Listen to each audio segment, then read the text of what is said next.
everyone, thank you for joining us. I'm Travis, your collectibles expert here with My Comic Universe. And I'm Brandon. And today we're here to talk about Dragon Ball Z. And Super. A little bit about everything about Dragon Ball. Yeah. So let's jump into this. We just want to do a little bit of general discussion about Dragon Ball before we really jump into specific things. So, how long have you been into Dragon Ball, Brandon? Well, I've been into Dragon Ball ever since I was in middle school. So about 15, 16 years now. Yeah. Oh, yeah. I was in 6th grade, so 11 years old. Yeah. Ooh. Shit. Ooh, been a long time. 98 for, if you want to do that math, you can find out my age right there. But yeah. I mean, I loved it. I caught on kind of as the episodes were airing when we were starting to get into the Frieza saga. And I loved it. I mean, I was hooked. But it's actually crazy. When I first started watching Dragon Ball Z, it seemed familiar. And I kind of recalled, I didn't know they were attached, but years prior, I was watching certain episodes of Dragon Ball, original Dragon Ball. So the characters, Goku, awesome. Bulma, Oolong, and them, they were very familiar already. So I just fell right into Dragon Ball Z pretty hard. Nice. Yeah. I started right on Dragon Ball Z. I didn't catch on to Dragon Ball until a little later. And then I caught up on that. But yeah, I like Dragon Ball Z right from the beginning. I would watch each episode as they aired in English on Toonami. Very aggravating process doing that. Especially, I'm not sure if you guys are aware, but you have Dragon Ball Z, which is what we grew up watching, and then they kind of re-released Dragon Ball Z Kai, which is a shortened, more abridged version that, they cut out a lot of the. When we watched it, there were full episodes of somebody powering up, charging up. It'd take 4 or 5 episodes for them to release whatever they were charging up. So we'd get 1 episode a week, and it took forever. But we were there watching. It was worth it, though. Oh, yeah. Now, I guess I want to ask, what's your favorite saga of all of them? Now, that's a tough choice. So many great sagas to choose from. But if I had to choose one, I think I would go with the Frieza saga. Any key reasons there? Well, I really just like them being on Namek. I like them traveling to a different planet, looking for new Dragon Balls.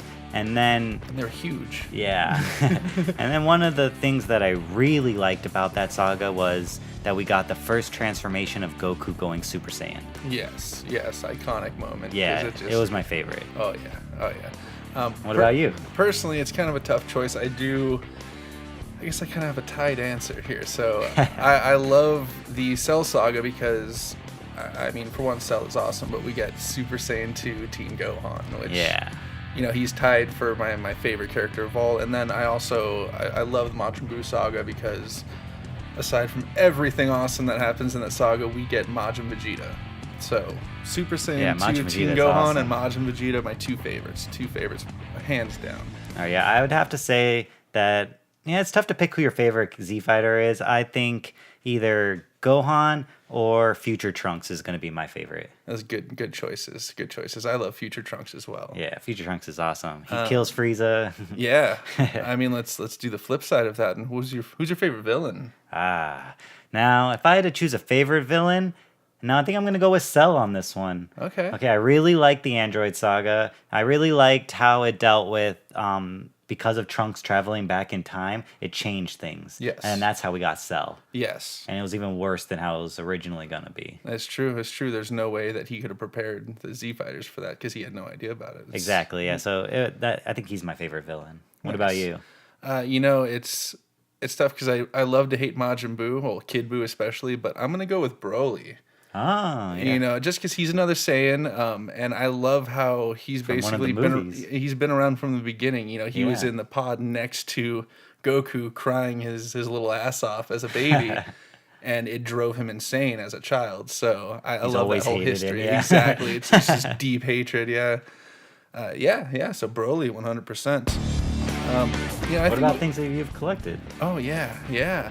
All sorts of stuff. Where to start? Back in the day, it was a lot of posters and cards and some figures.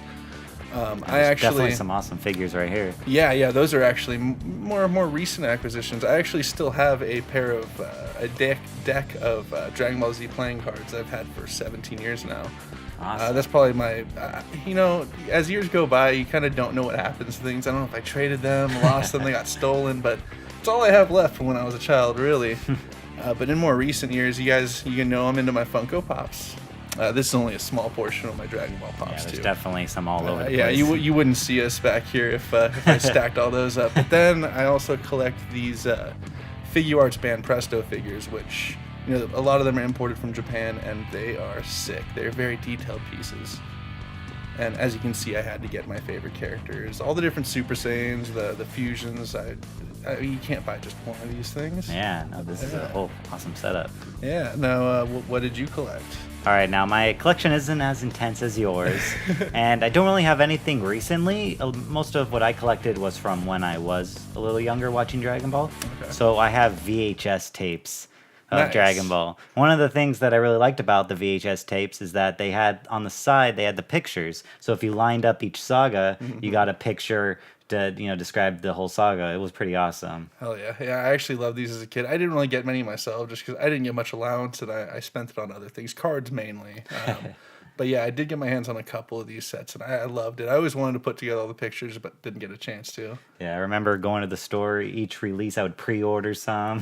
Very nice. And I remember when Lucky. the DVDs came out, like, I think I was a little over halfway through my collection, and they started coming out with DVDs of these. Yeah. And I wasn't going to stop my collection, man. Oh yeah, you had a choice to make, yeah. Yeah, so I kept going with the VHSs, mainly because I wanted the pictures. Yeah, oh yeah. And little did I know the DVDs took over. Yeah, yeah. Who would have thought VHSs would go the way of the past?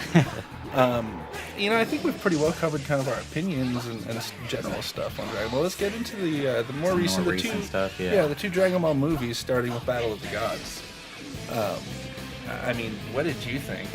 Overall storyline, or? All right, now this one was a really great movie. I am glad that I got to watch this because when I was first getting ready to watch it, I was a little skeptical. It's been a long time since I've watched anything Dragon Ball. Oh yeah, and it was a long time since we got anything. I kind of even felt like maybe I won't like it anymore because I liked it when I was a kid. Mm-hmm. Then I started watching it, and that is not the case at all. Oh, yeah. It was awesome. It was hilarious. Mm-hmm. The story was awesome. It's by the original creator of Dragon Ball. Akira Toriyama. Yeah, no, it was a great story. I loved it. It was so good, and the updated animation was really really nice. Yeah. Really pleasing to watch. Looks yeah. smooth, yeah. Yeah. Likewise, I loved the movie. It was really There's nice a to small finally. matter I'd like to discuss with that Saiyan you're harboring. Busted. Come on out. Beerus. Yeah, a little bit of Beerus action for you there. Yeah, that actually leads to a point I was going to come. What did you think of Beerus and Whis, our new characters that were introduced in this movie? I think Beerus is awesome. I'm glad that they keep introducing new powerful characters that are also kind of good, but maybe not so much. Yeah, it was kind of an odd relationship that we have with Beerus here. But, Yeah. I love him. Even down to the character design. I'm kind of a cat guy, but I also love ancient Egyptian kind of culture, and he definitely has kind of a Pharaoh Egyptian look to him. So I love that immediately. But yeah, I love how cocky he is. He makes it very known that he could destroy the planet at any moment. Yeah. But it's really just, if you displease him, it's going to happen. Exactly. Yeah. Basically, you just got to keep him happy. Keep Let him giving take good his food. naps Keep and giving him good food. Yeah. Yeah, he's huge on food. And Whis is cool too because he's you don't really know too much about him at first, but He just seems like Beerus' attendant. yeah, but he seems like he's just as strong, if not stronger than Beerus, and then in the next movie, he's training the Z Fighters. So Yeah, we find out at the end of Battle of the Gods that Whis is actually Beerus' trainer, so he's Yeah. more powerful than Beerus. So that's pretty interesting there. It'll be nice to see kind of where that character goes. Totally, yeah. He seems so powerful. New becomes priceless, and I don't sleep.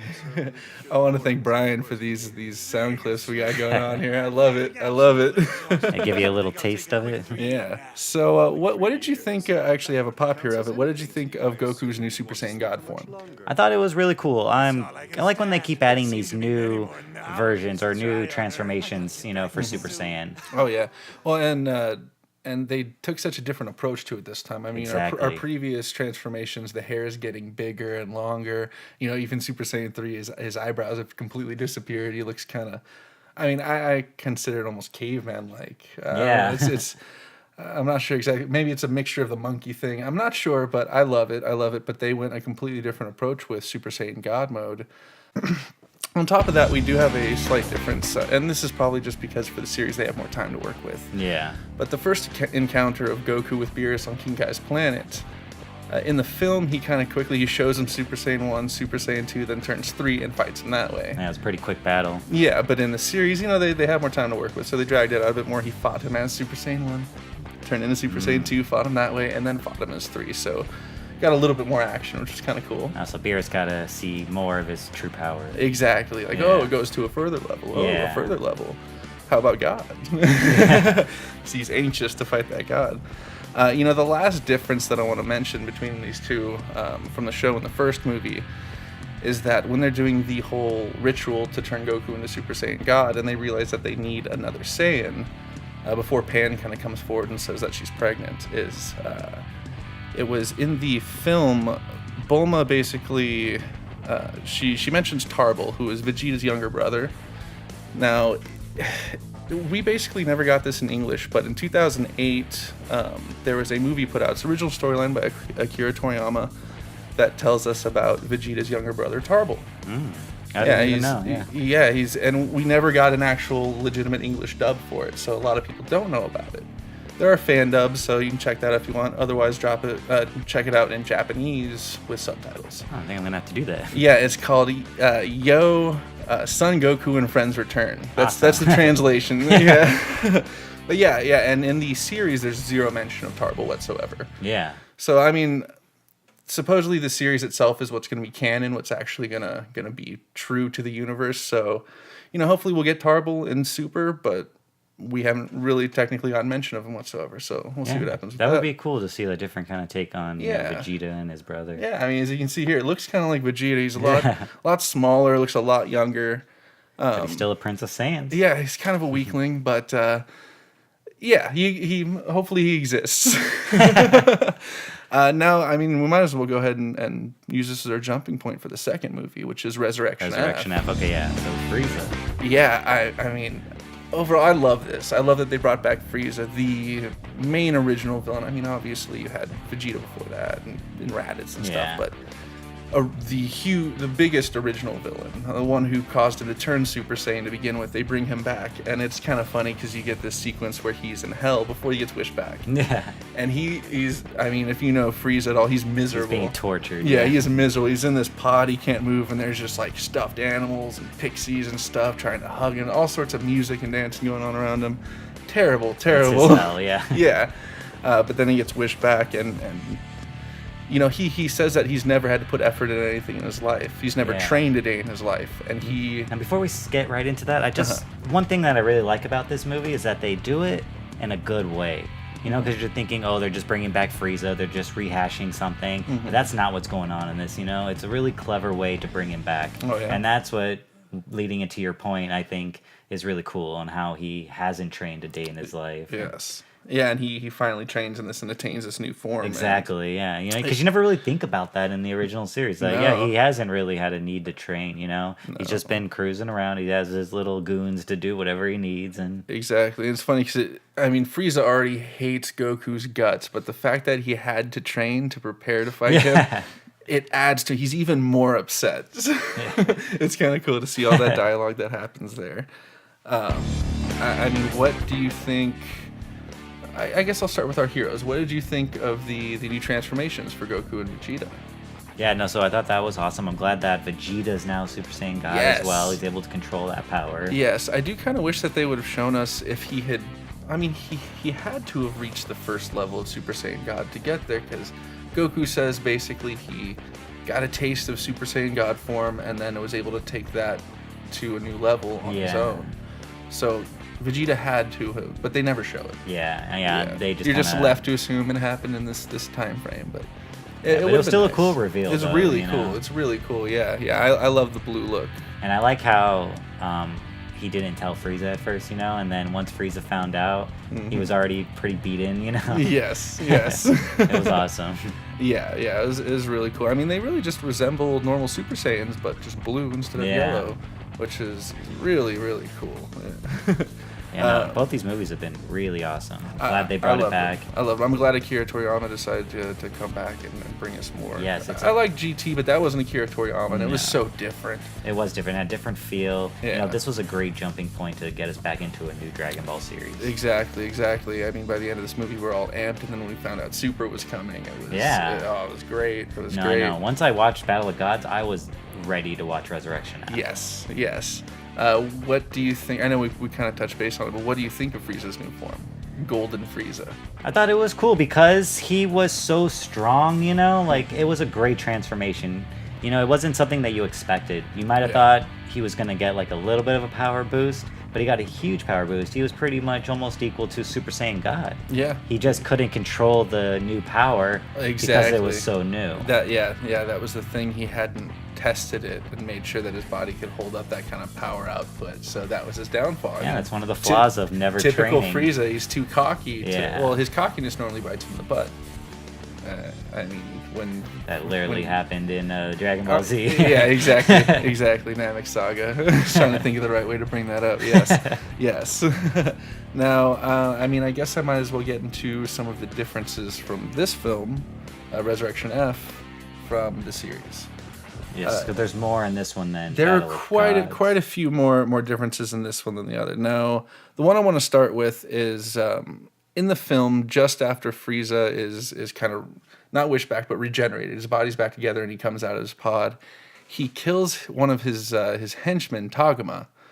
Yeah, I remember that. Almost Just immediately. out of nowhere, Almost yeah. immediately, yeah.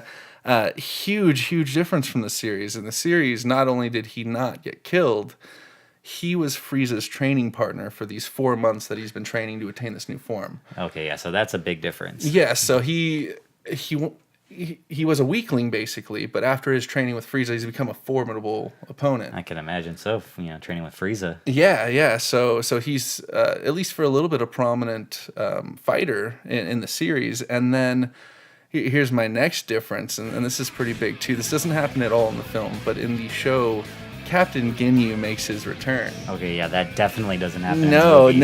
and if you I think remember, I would remember that. Exactly. If you remember back at the end of the Frieza saga in Dragon Ball Z, when they kind of wish everyone to Earth, all the Namekians and everyone. And he's still a frog. Yeah, he's there and he's a frog, and that's exactly how we see him again. He's a frog, and he approaches and basically writes in the dirt, "Change now," and has Taguma read this and takes Taguma's body. Oh, man. Yeah, he kind of That damn changed body. exactly. So he changes bodies and then does his whole Ginyu dance. This corny dance, and Frieza realizes, oh, it's Ginyu. Ginyu's back, and so yeah, he's back on the Frieza force, and he's fighting for a while. It's cool. I don't know why they didn't touch base on this in the movie. I know that they Probably for time, I'm guessing. yeah, but yeah, that would have such been a cool. big thing is Ginyu. Yeah. Come on, yeah. Yeah, so I mean that was pretty cool.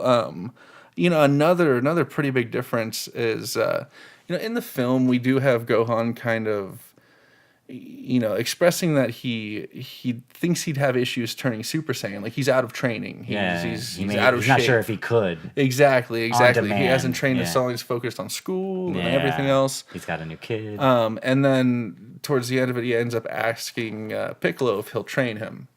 Now, in the series, Piccolo actually dies. What? Yeah, exactly. He sacrifices himself because Gohan's Frieza's just, I mean, he's got the whole finger gun action going. He's putting a bunch of holes in him, and then basically Piccolo just stands in front of him and gives his life for him. So, oh, man. Yeah, I remember Gohan actually saves him in the movie. yeah, so it's total other side of that coin. Yeah, wow. Yeah. So in the series, he's dead. Obviously, we get him back. You can't be without Piccolo for too Yeah, with long. the Dragon Balls. Yeah. Now, the last difference I want to mention is in the film we get. Sorry if you don't know these characters at all yet, but we don't get any mention of Champa or Vatos, his kind of female Whis companion. Yeah. But in the series, kind of throughout this Frieza saga, we do get a slight interaction with them.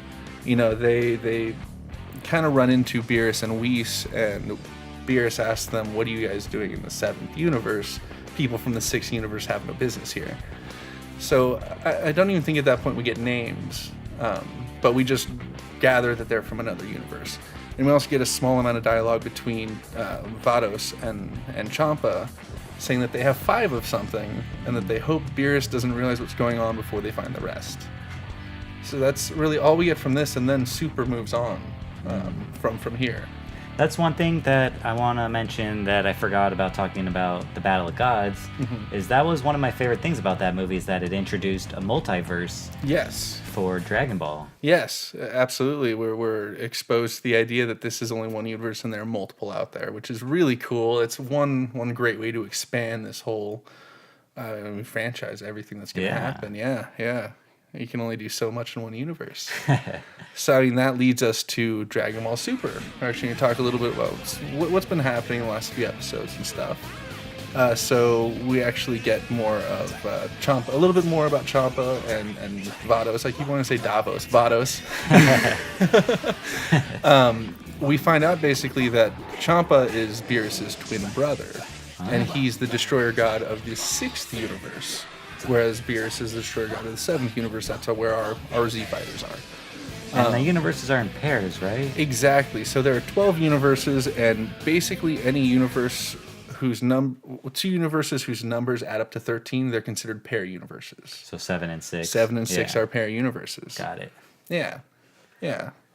Simple enough. Yeah, exactly.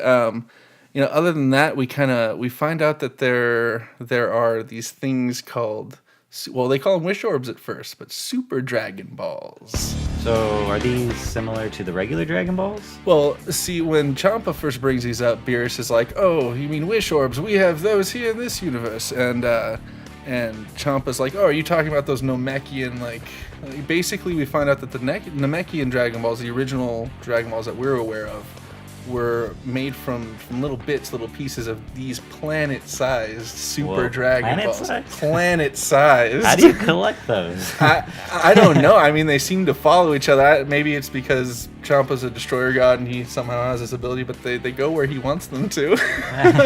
That's crazy. Yeah, I mean, and that kind of ties in with the most recent thing, at least up until the point we're going to go, is that...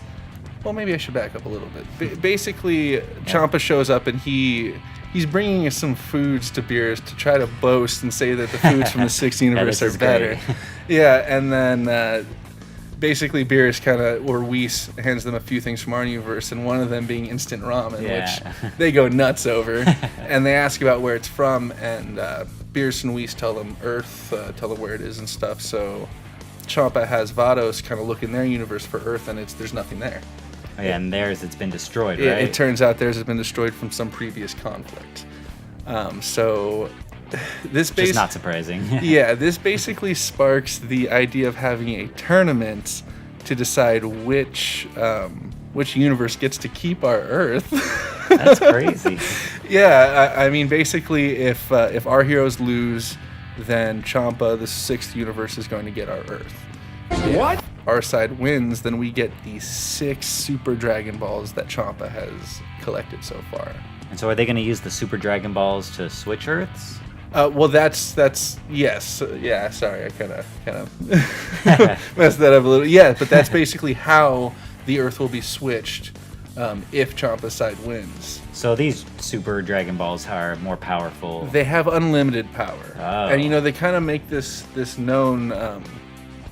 Basically, while they're talking about finding the 7th of these Super Dragon Balls, Vegeta and Goku make it known that Bulma can probably create a device to track these things down, just as she did on Earth and Namek. And they decide to try to take a shortcut and raise Shenron, basically, and ask him where the 7th ball is.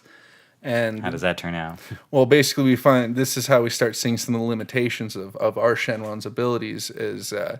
he states that our universe alone is so huge, he can't see everything in that. So this is in a whole nother universe. There's no way he can track this thing down. Yeah, and we've seen some of his limitations before as well. We have. We definitely have. Yeah, absolutely. I mean, people can only be wished back 3 times, I believe it is. And they're stuck dead forever. Exactly. Just one of the limitations. That's pretty cool then that the Super Dragon Balls have unlimited power. Yes. But yeah, I mean, I think that's really all we've got. Yeah, we're all caught up on Dragon Ball so far. What? Yeah. We'll come back and do another episode. Yeah, when as we're a we little get- bit more caught up to the Japanese version. Exactly. As we get a little bit further in, meet some new characters and some new storyline, we'll catch you guys up on that. Yeah. Thanks for watching. Yeah, I want to thank you guys for joining us. Make sure you check out our website frequently, mycomicuniverse.com. Yeah, follow us on our website. Follow us on our social media. Yeah, click subscribe if there's a button there. Comment below, like us, do everything. Do all of that stuff. All the stuff. We'd Do it. appreciate it. Thanks. Take care, See ya. guys.